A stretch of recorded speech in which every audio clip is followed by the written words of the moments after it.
Esta es la estructura del protocolo de comunicaciones SPB 490. La información se transmite en paquetes que lo conocemos como tramas. El formato que tienen es el que tenemos aquí.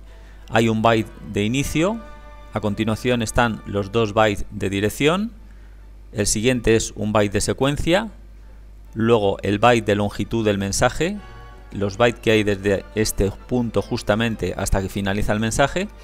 A continuación, la información, que es el mensaje, que siempre va encabezado por el byte, que es el código elemento mensaje. Es el que va a identificar el contenido de cada paquete. A continuación tenemos 2 bytes, que es un código cíclico redundante, es el polinomio de la CCIT, el que tenemos aquí. Es el mismo que se utiliza en los discos duros para verificar si la información es correcta o no. Es un polinomio, como vemos, de 16 bits, son 2 bytes. Y finaliza la trama con el byte de stop. La trama se identifica porque el carácter de inicio siempre es el carácter 254 decimal o carácter FE, y el carácter de fin es el carácter hexadecimal FF o 255. El protocolo SPB 490 permite transmitir la información a cualquier velocidad, configurándola entre 75 bits por segundo y 115.200. El formato siempre va a ser N81. Va a ser un formato sin paridad, 8 bits de datos y 1 bit de stop. Una de las ventajas principales que tiene es que permite transmitir cualquier tipo de información. Se puede transmitir desde el carácter 0 al 255, sin entrar en conflicto con los caracteres cabecera, caracteres de inicio y fin, que no se van a repetir en el interior, pero van a pasar camuflados con el mecanismo que incluye dicho protocolo, que se llama byte stuffing. El protocolo SPB 490 permite adaptarse a las necesidades del canal. Dependiendo de la capacidad de información que se quiere transmitir y de la calidad o fiabilidad del canal de comunicaciones, podremos encapsular un paquete pequeño a encadenar varios paquetes de uno en uno hasta ocupar un máximo de 255 bytes. Si queremos transmitir con alta fiabilidad y no nos importa la velocidad, encapsularemos información de una en una. En caso de que el canal fuera muy fiable, pues podremos encapsular varios mensajes uno detrás del otro, de forma que aprovechamos la capacidad del paquete y no desperdiciamos información repitiendo las cabeceras de inicio y final. Hay que tener en cuenta que el código cíclico redundante lo único que va a permitir es que el terminal receptor sepa si el contenido de información que lleva el paquete entero, la trama entera, es correcta o tiene errores. Si tiene errores, como no se pueden corregir, la información se va a perder. De esta forma, si el canal es fiable, los paquetes se podrían utilizar de gran tamaño. En caso de que no estuviéramos muy seguros o que el canal no fuera muy fiable, sería más conveniente hacerlo con paquetes simples. En el mensaje siempre va a ir encabezado por el byte de código elemento mensaje. Este código elemento mensaje es el que va a dar el contenido de información que viaja a continuación. Si se encapsulan varios paquetes, irá un código elemento mensaje, la información, otro código elemento mensaje, la información.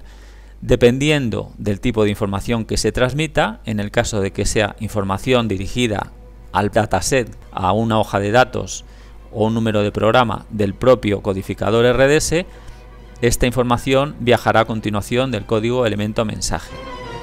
Resumiendo, la trama se va a componer de un carácter de inicio, que siempre va a ser el carácter FE, va a ir a continuación siempre los 2 bytes que nos van a indicar la dirección.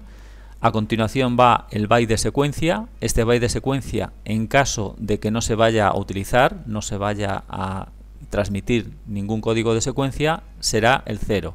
En caso de que se quiera utilizar la secuencia, el número irá cambiando desde el 1 al 255. Cuando acabe con el 255 volverá al 1. Esto se utiliza para cuando se quiere transmitir una información redundante para dar fiabilidad. Cuando estamos transmitiendo una información por un canal sin retorno, por ejemplo una transmisión satélite, y queremos darle más fiabilidad, se podría repetir la trama una cantidad de veces determinada, 2 o 3 veces, sin cambiar el byte de secuencia. De esta manera el receptor detectaría que la información le llega a la misma con el mismo byte de secuencia, y lo que va a hacer es almacenarla solamente una vez. Le va a indicar que son redundancia y no repetición. No copiaría el mensaje tantas veces como le llegara. es para lo que se utiliza. En el caso de que el canal sea fiable, de hecho el canal de satélite es bastante fiable, es de los más fiables, no es necesario utilizar el byte de secuencia y se puede transmitir sin utilizarla poniéndolo a 0. En caso de que se utilizara un módem telefónico, pues se podría utilizar. El byte de longitud, como vemos, va a medir como mínimo 2 porque nos va a codificar con la longitud del mensaje, que va a ser un código elemento mensaje y un byte de información. Este es el mecanismo que utiliza el protocolo SPB 490 para poder encapsular datos de cualquier valor, desde el carácter 0 al 255. Se denomina byte stuffing porque lo que hace es un desdoblado de caracteres y rellena. De hecho, lo que hace es descomponer un carácter en dos. En el caso de que sea el carácter FE, que sería el carácter de inicio, lo desdoblaría en el carácter FD01, que si lo sumamos nos daría como resultado FE. Si fuera el carácter FF, que sería el carácter de fin, transmitiría 2, el FD y el 02, que si lo sumamos, como vemos, nos da el carácter FF.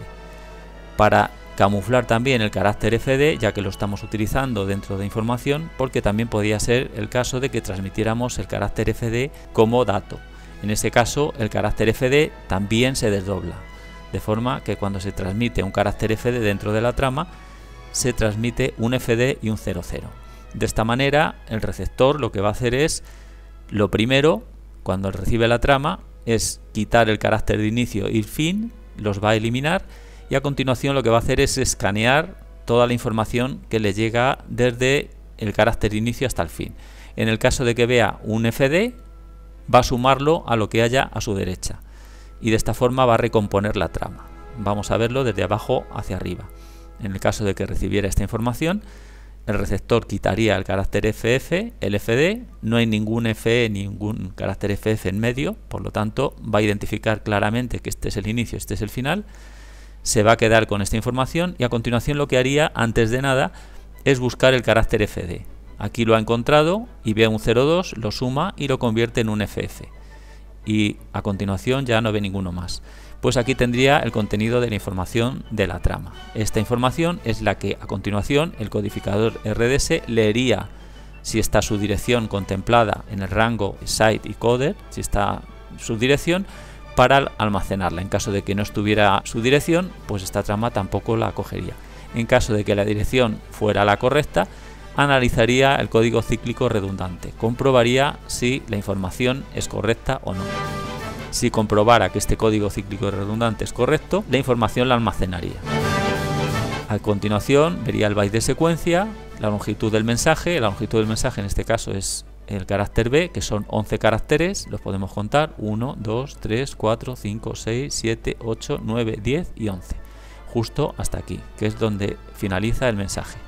A continuación leería el código elemento mensaje, que es el 2, contiene la hoja de datos y el número del programa, por lo tanto miraría a ver si tiene la hoja de datos 2, si no la tuviera tampoco podría almacenar la información, porque esta trama específicamente le está diciendo que esta información la debe de almacenar en la hoja de datos 2 con el número de programa 2. Si esta hoja existiera en su memoria, almacenaría la información. Y la información realmente es un código PS, ya que el elemento mensaje 2 es el PS. Ya lo veremos luego. Almacenaría los caracteres en la hoja de datos 2, el número de programa 2. Esta es la lista de los códigos elemento mensaje del protocolo SPB 490. Están en formato hexadecimal, es un byte, y los caracteres son desde el 01 hasta el 45, los que están codificados. El carácter 01, como vemos, nos indicaría que el mensaje es el contenido de un PI. Si fuera el 2 es un PS, el 3 el TATP, luego veremos un poco la estructura de los datos, cómo viajan. No todos, veremos los más importantes. Aquí vemos que está prácticamente toda la información necesaria para programar un codificador RDS y aplicaciones. Vemos aquí que está el TMC, el canal transparente de datos, el in-house. Está también para dar información ODA. Aquí tenemos el PTIN. Tenemos incluso para dar un nivel de soportadora ARI, en el caso de que se trabajara con ARI. Aquí tendríamos el nivel del RDS. Ya lo veremos. Lo importante de esto es saber que el código de elemento mensaje es un byte y está codificado con un carácter hexadecimal que está definido en una tabla. Aquí tenemos de forma muy simplificada cómo funcionaría internamente un codificador RDS. La memoria está particionada igual que si fuera un disco duro. Está en carpetas, diferentes carpetas, en este caso en el codificador RDS se llaman hojas de datos o dataset.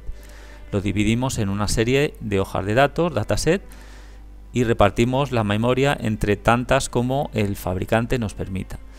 Siempre permite un máximo, no sería necesario utilizar el máximo que permite, pero bueno, podría ser hasta 16, podían ser 6, podían ser las que fueran, dependiendo de la capacidad de memoria que tenga.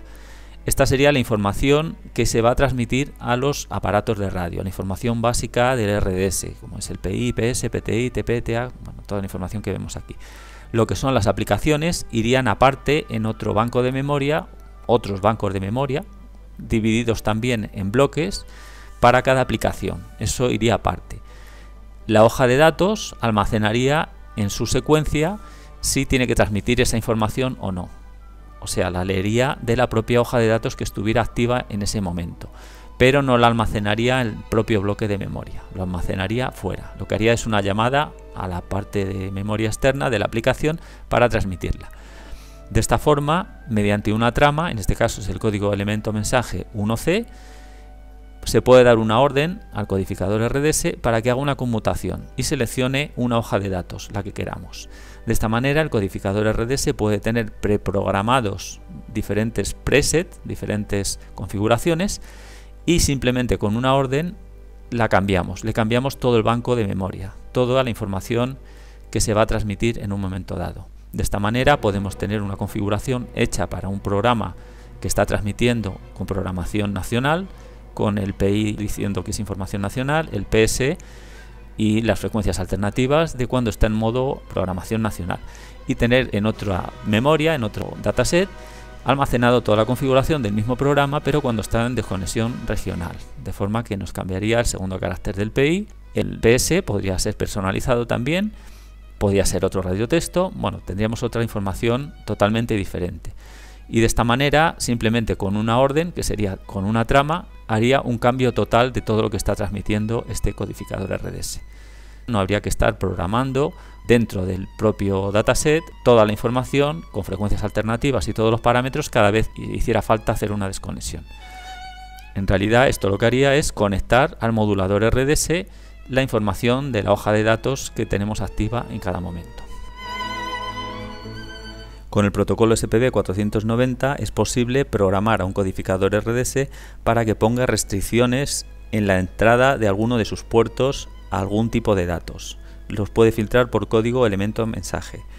Aparte de la información que la va a filtrar por la dirección, el rango de direcciones que ya vimos y las direcciones de grupo que tiene asociadas, se puede filtrar también por código elemento mensaje. De esta forma tendremos que entrar en la configuración de los puertos del codificador y poner las restricciones que queramos, o dejarlo abierto para que permita transmitir cualquier tipo de dato. Lo importante es no confundir los filtros del puerto PC con los del puerto del codificador. Los filtros del puerto PC lo que van a hacer es evitar que algo de la configuración que tengamos hecha se envíe de forma accidental. Esto no es el filtro que le vamos a programar al codificador. Los filtros que le vamos a programar al codificador son los del puerto del codificador. Y si entramos en la configuración del puerto del PC, lo que vamos a seleccionar es el puerto con el que nos vamos a comunicar para programar el equipo. Si el PC está utilizando el puerto 1, seleccionaremos el puerto 1. Aquí pondremos la velocidad, por ejemplo a 2400. El modo que queremos conectarnos con el equipo es el modo bidireccional espontáneo. Es bidireccional para que nos dé respuesta y sepamos si los datos los está tomando adecuadamente. Si fuera una transmisión vía satélite, tendríamos que ponerlo en modo unidireccional. En caso contrario, nos daría un error cada vez que transmitiéramos algún tipo de información. Y luego en monitorización podemos decirle que nos almacene la información con tramas en modo binario o formateado en texto para que podamos interpretarlas, para ver el diálogo que ha tenido. En caso de que haya algún problema, podremos monitorar luego qué es lo que ha pasado. Aquí le podemos decir las repeticiones que debe de dar en caso de que transmita una trama y el codificador le dé error, puede ser porque no le ha dado tiempo a recibir, porque le estamos mandando a mucha velocidad. Bueno, pues hace una serie de repeticiones antes de darnos el error. Con esto pues se agiliza un poco el envío de datos. Y el tiempo que tiene que tardar entre tramas. Entre una trama y la siguiente, un tiempo de pausa de, en este caso está puesto 500 milisegundos. Y si quisiéramos utilizar el contador de secuencia, lo marcaríamos. Si no lo marcamos, pues va a utilizar el 0 siempre y no va a cambiar el contador de secuencia. Accedemos a la tabla de validación para ver cómo está configurado. Aquí tenemos los códigos elemento mensaje con el texto de lo que es cada cosa. El 01PI, el 2PS, bueno, todos los que estén en azul, con el fondo azul, están validados. Cada vez que le demos un clic, lo invertimos. Aquí si vemos en el puerto del PC lo que se ha deseleccionado para que no se transmita es la tabla de caracteres del PS, porque en España se va a utilizar siempre la tabla por defecto para no transmitir el parámetro aunque lo hubiéramos programado. El TMC no se va a transmitir desde la configuración, desde el software de configuración, entonces también lo deshabilitamos. Y toda la información del paging en modo mejorado y la secuencia de grupo extendido, porque esta información no la vamos a programar en el codificador RDS. Los parámetros de acceso condicional al codificador los tenemos que habilitar, la configuración del modo y velocidad y desconexión por alarma de los puertos también, y luego tenemos quitado el PTIN porque no se va a programar, la mayoría de los receptores no lo presentan, en este caso, aunque el software de configuración lo permite, para que no transmita esta información. Y toda la configuración ODA, porque la configuración ODA normalmente la realiza el operador del servicio ODA y es una información que se programa por el propio servidor. De esta forma, en el puerto PC lo que hemos hecho es invalidar de la ficha los datos que no queremos que transmita. El resto está todo habilitado. Aceptamos y ahora vamos a ver los puertos del codificador. Este codificador tiene 3 puertos, la trasera tiene 2, el 1 y el 2, y el frontal, que lo llama el 253, lo tiene direccionado al 253. Tendremos que configurar los 3 puertos. Al entrar aquí vemos el puerto 1, tenemos que revisar luego el 2 y el tercer puerto, que es el frontal. La velocidad 2400, inactivo, activo, sin actividad. Bueno, pues esto es para que en caso de que queramos conectar datos a uno de los puertos y por inactividad nos dé una alarma, nos encienda un indicador, pues le podríamos marcar aquí un tiempo, por ejemplo 5 minutos o lo que quisiéramos. De esta forma, a los 5 minutos de dejar de recibir datos del servidor, nos encendería un piloto de alarma. Lo normal es, si va a estar desatendido, pues que no encienda ninguna alarma, porque si está desatendido el codificador, tener un piloto encendido pues no va a valer para nada. El modo de comunicación le vamos a decir que sea en modo bidireccional, para que también nos responda cada vez que transmitamos datos. Vamos a ver la tabla de validación. En este caso, como es el puerto del codificador y no vamos a poner restricciones, lo dejamos todo habilitado, para que el codificador permita que le programemos cualquier tipo de dato. Podríamos quitarlas y seleccionarlas de una en una. Como vamos a poner todas, lo más fácil es marcar todas y aceptar. Revisamos el puerto 2, también está la velocidad bidireccional y lo verificamos. La tabla de validación está todo iluminado, pues adelante. Y comprobamos el puerto frontal, la tabla de validación y vemos que también está.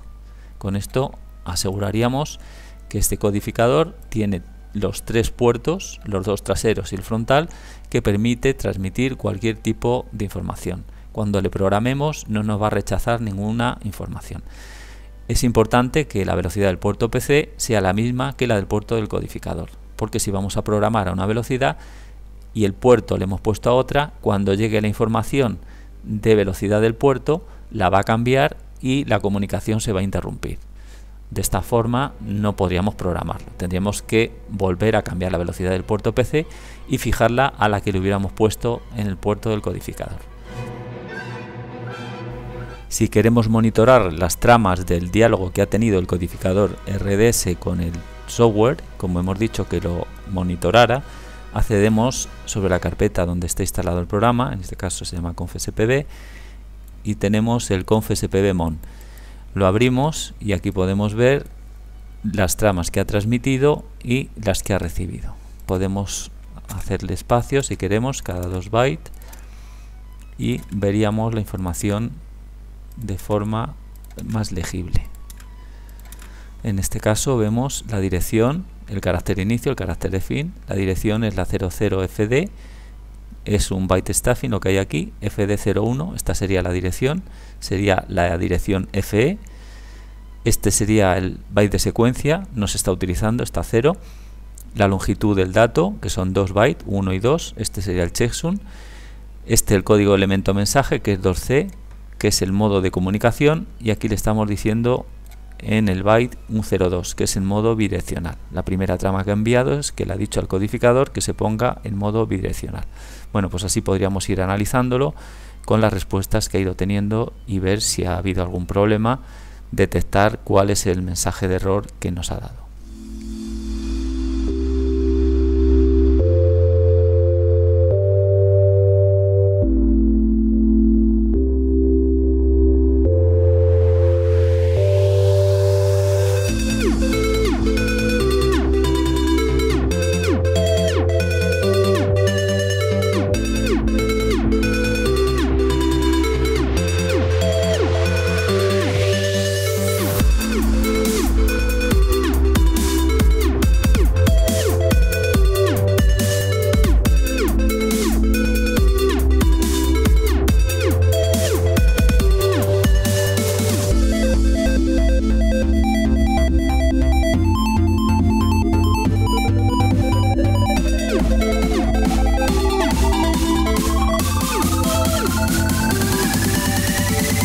Rolling Nation.